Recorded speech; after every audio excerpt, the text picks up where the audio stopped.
So here we are in a brand new Unity project. We've just installed 2019.4. And Unity will give us a sample scene to start with, and we can use that for this particular example. We have a camera and one directional light that comes by default. And the first thing we need to do is create a reference for our target size.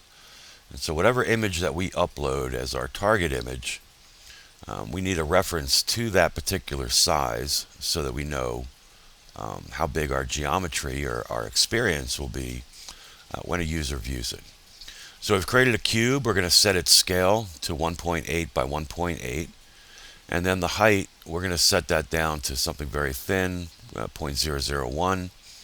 And that's going to represent basically the short dimension of your target image. So 8.5 by 11. This would be the 8.5. And so Alt on a Windows machine or Command on a Mac will allow us to rotate this view around when we drag. And double-clicking on any item in the scene hierarchy will zoom that item in and center it up.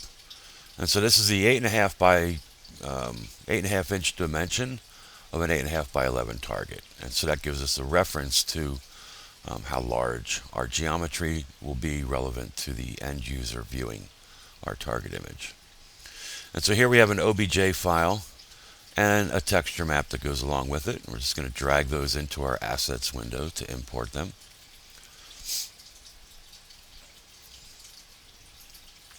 Once that's done, if we click on the object, we'll see our import settings. And so here we have control over extracting our materials that might be embedded, choosing our animations that are included in that particular object. We can set the scaling factors that correlate between what our original 3D package uses as its scale coordinates and what Unity has. Unity uses basically 1 meter equals 1 unit. And depending on how you've modeled your scene, you can adjust that default scaling factor. In this case, in Lightwave, I believe it was much larger. So we're going to set that down to 0.05 and just hit apply. You can always scale the geometry inside of Unity using the transforms. But it's just a little bit easier to get it close to your target size using the import settings. And so now we're going to create an empty game object. It's going to have a humanly readable name, some random string to keep it unique, and then we add a numeric value to the end so that as we update it across multiple iterations and updates to our experience, we can keep track of where we are. And so any object you drag onto that empty parent object will become a child of it. And effectively we'll be adding children to that parent and then saving that parent out as a prefab that'll store all of them. So we're using the camera here as a reference only. The camera is going to be in the hands of our audience, but we can move that camera in and we can see that the object is facing the wrong direction, so we can correct that. And here is our scene view window, which we have full control to rotate and move around.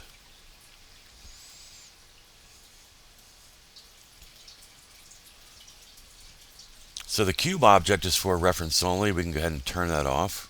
The only items that will be uploaded are what is children of our parent object that we've created here. And so we're going to go ahead and add our own light. We'll add a directional light, which is effectively a million miles away, so we can just simply use the rotation controls to control the direction of that light. Go ahead and add shadows for that particular light. And we're going to add another point light to give it a little bit of accent. Point lights will cast their light based upon their position. Give it a color. Now we can just move that light around to control how it affects our geometry.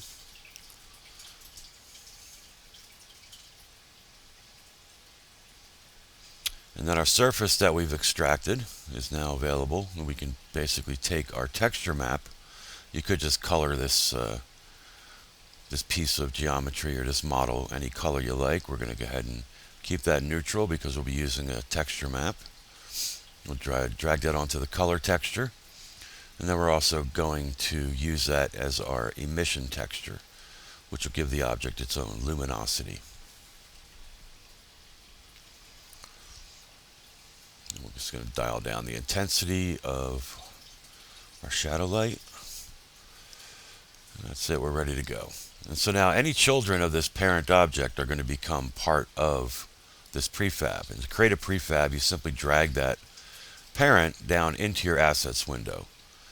And this will create a new object called the prefab. And it stores all of the information. It turns blue. You'll see the icon for it is blue. And then its representation in the scene window will also be blue, as well as all the children of that particular object. And so we're going to use this same name that we named the prefab. And now we're going to go over, when you select the prefab, you'll see an asset bundle option there. We're going to hit new and supply the name that's used in the prefab to the asset bundle. And that just keeps everything simple and cohesive across the board. And so a prefab is basically a hierarchy of raw items, the uncompressed originals that we've imported into Unity. And the asset bundle is effectively a compressed version of that that's compressed specifically to the platform that we're going to be saving out. And so here I deleted the prefab. This is what happens in the reality browser. Effectively, it just drags your prefab into the scene view. It does that all programmatically, of course, but effectively that's what's going on when a user looks at it. Here we're going to drop down the package manager. We'll find the asset bundle browser. Go ahead and install that, and that's what's going to basically be used to save out our asset bundles to our Android and iOS platforms. And so we've already named the prefab. We'll see here's the asset bundle contents. And we'll do one for iOS. It'll build this folder in your project if it doesn't exist.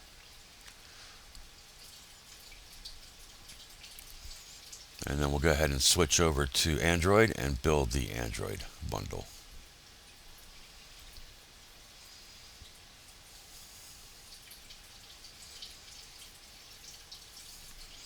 And that's it. We have what we need now to upload to ARConnex.